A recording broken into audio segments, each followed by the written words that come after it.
Hello everyone and welcome back to part 8 of our MotoGP 24 Let's Play. Yes, we return this weekend here for the Michelin Grand Prix of France. Yes, of course, if you missed out on yesterday's video from Jerez, I would highly recommend going back and checking it out. We are currently P4 in the Riders' standings after our near-miss victory last time out. Of course, we narrowly missed to Joel Esteban. So our top 3 in the standings have now each won a race so far this season. It is Tayo Furusato that still leads the way, but we're now best of the rest, 5 points clear of Jose Antonio Rueda. Having a look at the other standings, it is now Agura with an 8-point lead over Masia in Moto2. So clearly Vietti did not have a good time out last time in Jerez. And yeah, the top of the table in MotoGP, Jorge Martin absolutely dominating the way now. Marc Marquez, though,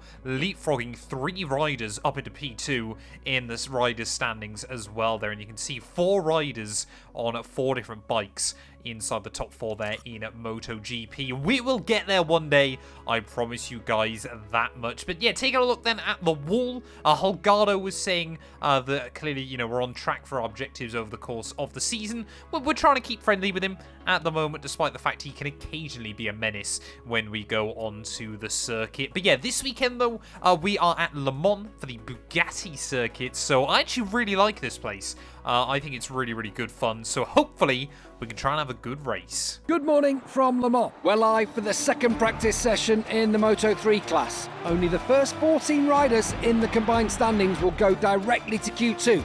All the others will have to fight for the 4 remaining places in Q1. I feel like, yeah, Le Mans is certainly a new level of precision for us so far this season. I say I really like this track. Could not tell you the last time I drove or ridden it on any game, to be completely honest, so we'll have to wait and see as to how we get on this weekend. Formula 1, though, fun fact, has raced here just once ever. I think it was back in the late 1960s. I'd love to see, you know, Formula 1 do something with World Endurance here at Le Mans at some point in the future, but there would certainly need to be a lot of upgrades to the venue for it to become FIA Grade 1 approved. But of course, yeah, a bit like what we did last time out, we're going to head into free practice 1. Hopefully, we're going to be able to set a time good enough to see us straight into Q2. I'm continuing just to up the AI, you know, although we did have a near miss, you know, narrowly missed out on victory last time out. I feel like we're getting more and more competitive on this game. So I think we're now up to 75 AI, which probably is terrible for a lot of people, but I'm getting proud of myself. As apparently track limits around here then are brutal. Barely ran over the curb, and that was enough to get the lap invalidated. There's a big update as well to the game this morning. I didn't actually have a look through as to see what it was, but I can only assume that updated Moto3 riders was part of it, because our race suit is looking very, very different to how I remember it from literally yesterday. So not sure what that is about. But yeah, nice to see obviously they're bringing updates to the game nice and early on. If anyone does know what it is, please do tell me down in the comments below. And a massive thank you to all of you as well for continuing to answer my questions. I am going through all of the comments on these videos. It is greatly, greatly appreciated. A lot of very, very quick changes of direction around this circuit. It's certainly going to make things interesting. It's also, you know, it feels like now, looking back, actually, a lot of the tracks early on this season are quite nice, wide and flowing. Le Mans Bugatti, you do not get that luxury, especially through these final couple of corners where it feels very, very narrow. But out of the final corner, AI times are improving. Joel Esteban sets a 1:45.8. We are only good enough for a 46.5. Making our way then down in towards the final couple of corners. Definitely feel like I'm struggling a bit more here to find the ultimate pace that the AI are able to achieve. But sometimes you learn more from the races you struggle at. We're certainly consistent, but we're not consistently very quick at all. See, it is all about just getting on that throttle and not having to come back off it immediately with some smoother lines. Down through the first sector, we have found another couple of tenths. We try and roll the bike through that hairpin. Can be very, very difficult to get it right, but certainly don't think we should struggle with track limits anymore. We're 6 tenths up at the moment. This would be a good benchmark and bring us closer to the top. Tell you what, we are finding bags of time though as we make our way in towards the final couple of corners. We are, I mean, we're just somehow, everything this lap has kind of been everything I wanted from all the other laps and just a little bit more here. As in towards the final couple of corners we go. If we can go to the top of the board, I would be very, very happy there as bouncing around over the curbs. 1.3 seconds up, okay. That's come out of nowhere. And it is a 1:44.9. And we're quickest on the board by half a second. And I'm hoping that should be enough to see us straight through. At the end of practice, we also have the names of the 14 Moto3 riders who go directly to the second qualifying session.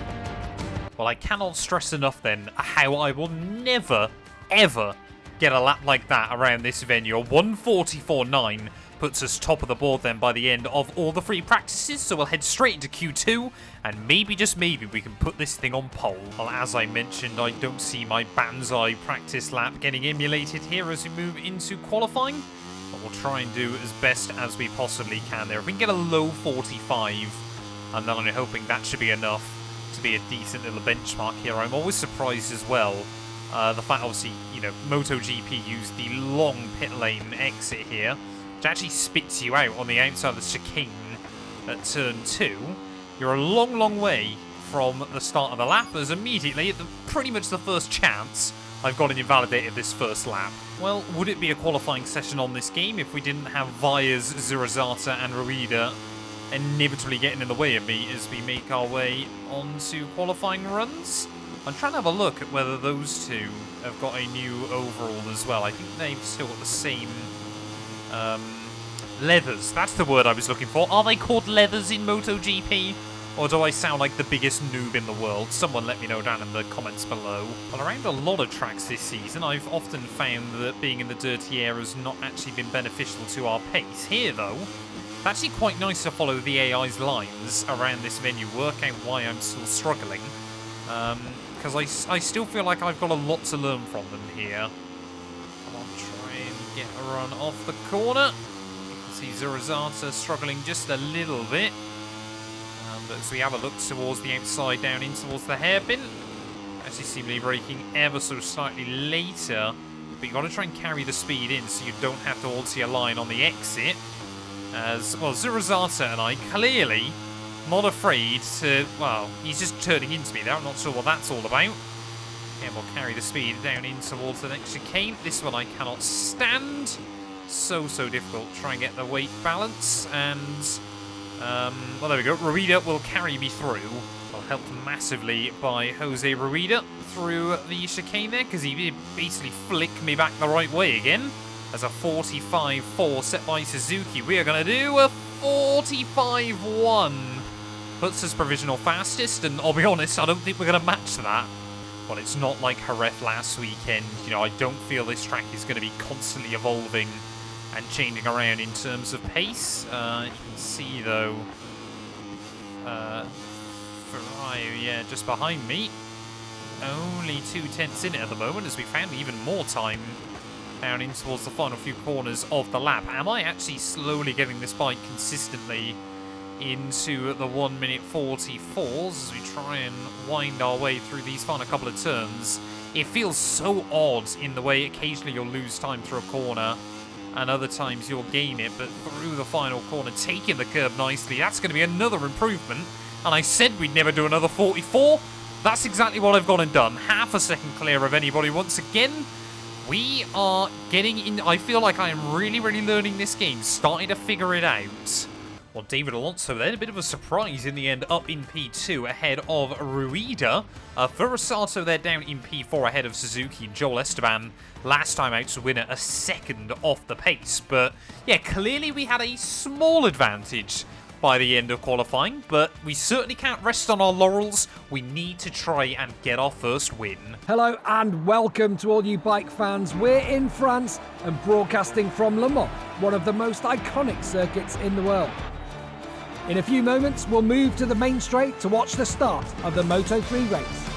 The cameras are accompanying us to the starting grid, where engineers and mechanics are checking final details before the start. The cameras are accompanying us to the starting grid, where engineers and mechanics are checking final details before the start. The sky is... Well, I didn't actually realise that the guy who does the commentary for this. I apologise, I have forgot his name. I think it's Gavin. I want to say it's Gavin, but I could be completely wrong. Yeah, I didn't realise he'd actually developed dementia in the game. That's quite sad, to be honest with you all. But yeah, we've got to try and beat Ruida in the standings over the next 2 rounds. I believe this is another 8-lap race today. So we'll see if we can try and keep it clean and tidy. Track temps are low. There is a 0% chance of rain, so we're going to opt for the softs. And all the riders are lined up on the grid. In a few moments, the lights will go out and the Le Mans race will begin. Well, we love coming back to Le Mans. It's a historic venue, but will we be able to conquer it on MotoGP bikes? It's 10 red lights. It's lights out, and away we go there. Not off to a particularly brilliant start. You can see as everyone else tries to tuck in, David Alonso will instantly say thank you very much as we make our way up in towards that first corner. Of course, it basically just sets you up ready for turn 2. And Suzuki and everyone else much braver than me. And of course, Riccardo Rossi steaming into the side of me in towards that first corner there. Track limits penalties are plenty. We've already got one rider off as well. That, I believe, is Ogden and... I can't remember his name as well. I recognise it. Maybe Wayman, something like that. I don't know. Perhaps I'm getting them wrong. But yeah, a couple of riders already out then of this race right at the very start. It is 8 laps though, I can confirm. So we need to try and settle down and get into a rhythm here. Once again, just like we saw at Jerez, we've fallen into P6 position. But yeah, like I said, we need to try and make sure that we beat Ruida here. And don't pick up track limits warnings early on. I don't feel this track should be as bad as Jerez, but I feel like we'll still cause problems for other riders today. Making our way, though, in towards the final sector. This is where we have been strong so far.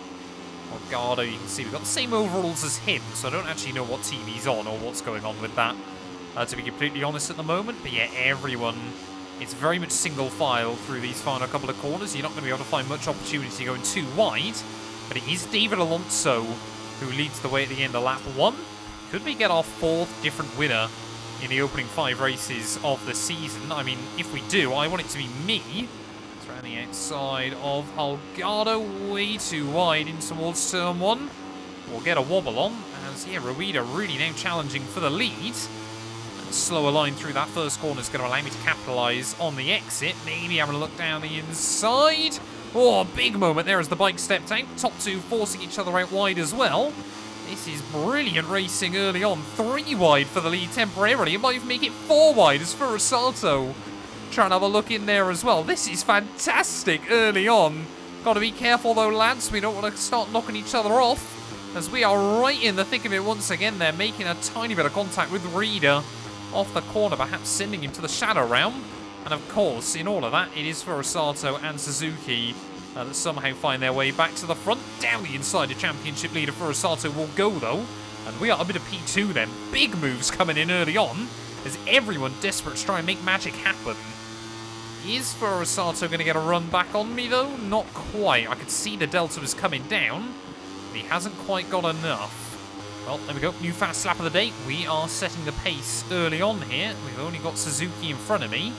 But I feel like, yeah, the AI behind is still going to be pretty relentless. You've got to really try and just balance the brake and the rotation through turn 1. That was not what I intended to do, though, through turn 2. Had to just get off the anchors there and open up the steering. Oh, Furusato's gone. Furusato's gone. What on earth's happened to him? Is he out of the race? Is championship leader Tao Furusato out of this GP? We've had no official confirmation. I think he is. I don't know. But either way, he's way down the order. And suddenly there's an opportunity for both Suzuki, myself, and maybe Joel Esteban if he can get back towards the front. Suzuki is so much better through those final couple of corners than me. He's able to get the power down and really drive off of that corner in a way that I simply just cannot at the moment. But around most of the rest of the lap, we're there or thereabouts. And I feel like, yeah, especially with Furusato out of the picture, surely today can be our day, as long as I don't make stupid track limits violations like that. So scared about picking up warnings that I'm sacrificing a lot of time. It's the other thing I found as well in this game. If you give one rider a bit of breathing room at the front of the field, they will absolutely romp away. from the rest of the order here as making our way all through that final corners. Again, you can see we're really attacking, using all the track limits and maybe just a little bit more there, as someone's picked up a long lap penalty. Don't know who that is, but Suzuki is just starting to inch away. Every single race we've done so far this season, we've done better than we did in the race before. We've either stayed in the same position or improved. If we win, then obviously we can't go any higher than that. But there is room still for us to come second, annoyingly. Well, a 144.3 then. Suzuki and I are walking away from the rest of the field. This has very quickly become a two-rider race at the front of the field. But we need to try and find a way around it. We need to at least have a sniff at the race lead here at the moment. We've got 3 laps to go, including this one.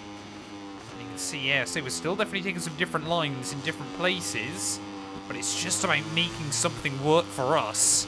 Oh, come on, we are tucked up inside the slipstream of Suzuki at the moment. You wouldn't think it's that effective on a motorbike, but it really seems to be. We've got to try and get to his inside down at turn 2. Go brave on the brakes down the inside. We'll have a look. He'll try and give me a bit of a squeeze, but we can't quite do it there. We'll switch him, though, on the exit of the corner, and we're going to be pretty much pushing him along as we make our way out of the chicane. Still seeing track limits warnings for everyone behind, but up the inside of Suzuki will go, and finally into the lead for the first time today. This is exactly what we need to do, but we know he's mighty fast through the second half of the lap there, and you can see instantly is not wanting to give up on it, showing the nose down the inside. This is not over. Oh, he's right there. He's down the inside. Again, Suzuki trying to make a move happen. Luckily, we spot it and sense what he was going to try and do there, as we'll try and switch him down in towards the final couple of corners. One more lap to go, and it has been myself and Suzuki. No, it hasn't. Suzuki falls off with just 1 lap to go. Controversial contact here at Le Mans, as you can just see there. Tatsuki Suzuki, I might be out. He's down to P5 at the very least there, and we could be on for a very, very unexpected podium, because I couldn't even tell you who is in P2 then. But Furusato and Suzuki today, both running into problems. Let me know down in the comments below whether you think that was my fault, or whether he just sent it in a bit too aggressively and could not get the bike stopped. But as we make our way around the final lap then of this race, it's been pretty dramatic so far. I've got to make sure I actually keep my lines pretty tidy here, because we haven't got that much of a window ahead of Lundgaard behind. But yeah, last time out we had a dramatic final lap. All the drama in this one, though, seems to have happened before the final lap of this GP, as we make our way down in towards the hairpin. Make sure we don't pick up a track limits warning here one more time, but through we go. Just a handful of corners left, and we finished 6th in the opening 2 rounds of the season. It was then 4th at Kota, 3rd at Jerez. We've just kept improving, kept getting better and better as this season has gone on so far in the early stages, but always Furusato and Suzuki were still outscoring me. Not today, though, here at Le Mans, as we make our way through the final couple of corners. It is finally, hopefully, gonna be victory here at one of the world's most iconic racing venues. Through the final corners, it is gonna be victory here at Le Mans. We are finally a Moto3 race winner. In a moment, we'll go live to the Parc Fermé for interviews with the riders who made the podium. But in the meantime, let's take a look at the final standings of this Moto3 race. Well, there we go then. We finally take the dub. Luca Lanetta picking up his best result of the season as well. They're ahead of Joel Esteban and Holgado there. Suzuki did come through for P5 in the end. You see Colin Via all the way down in P10. Furusato, he didn't actually end up out of the race. He ended up coming P16. So I believe that means no points for him. And it was just Ogden and Watley who failed to see the finish there. So I was almost right with Joshua's name as well in the end. But we are finally on top there. And that means in the riders' standings, it actually massively tightens up between our top 4 as well. 16 points between us as Luca Lanetti goes from outside the top 20 to almost inside the top 10. We're still P4 at the moment, but brutal consistency hopefully will see us pay dividends towards the end of the season there. Thank you all so much for watching this video. If you have enjoyed, please do make sure you leave a like, get yourself subscribed, and we'll be back very soon when MotoGP heads to Catalunya.